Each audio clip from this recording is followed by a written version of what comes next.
आम्ही आता बिनशर्त पाठिंबा पंतप्रधान नरेंद्र मोदी व्हावेत म्हणून भारतीय जनता पक्ष, NCP अजित पवार दादांचा गट आणि शिवसेना एकनाथ शिंदेचा गट यांना बिनशर्त पाठिंबा दिलेला आहे।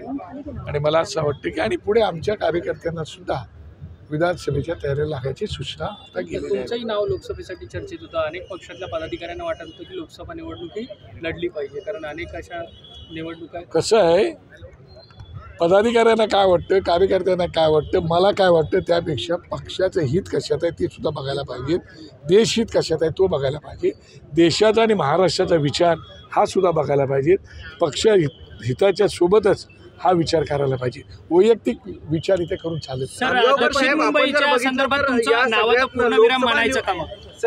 आता पक्षप्रमुखांनी घेतलेला जो निर्णय आहे त्याप्रमाणे आता पक्षप्रमुख त्या ठिकाणी जो कोणी उमेदवार त्यांचा असेल त्या उमेदवाराचा प्रचार केला। लोकसभा निवडणुकीला बिनशर्त पाठिंबा देऊन तुम्ही तुमच्या विधानसभेचं ग्राउंड तयार करतात का? आणि येत्या विधानसभा निवडणुकीमध्ये मनसे या सगळ्या वाटाघाटीत किंवा महायुती सोबत तुम्हाला कल्पना आहे की आतापर्यंत महाराष्ट्र नवनिर्माण सेना हा स्वतंत्रपणे लढलेला पक्ष आहे, परंतु 2014 साली सुद्धा आम्ही असाच पाठिंबा नरेंद्र मोदी साहेबांना दिला होता। त्यावेळेला आम्ही खासदारकीला उभे राहिलो होतो आणि आमचे जर खासदार निवडून आले तर निश्चितपणे त्यांना पाठिंबा देशील अशी भूमिका आम्ही त्यावेळेला मांडली होती।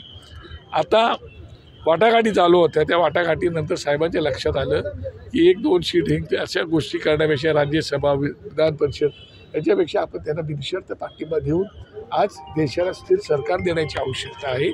नंतर विधानसभेच्या तयारीला आपल्या सगळ्यांना लागायचं आहे। लवकरच राजसाहेबांचा आणि आमचा दौरा महाराष्ट्रामध्ये होईल। आता आज समर्थन दिलेलं आहे महायुतीच्या नेत्यांसाठी, उमेदवारांसाठी राज ठाकरे स्वतः प्रचार सभा घेतील। मला असं वाटतं की आम्ही लवकरच महाराष्ट्रात दौऱ्याला बाहेर पडू आणि त्याप्रमाणे त्यांना पाठिंबा देण्यासाठी आम्ही कधी आपण महायुतीमध्ये सहभागी झालात असं समजा? बिलकुल सहभागी झाले, काय विषयच येत नाही, त्याच्यावरती आता चर्चा होईल।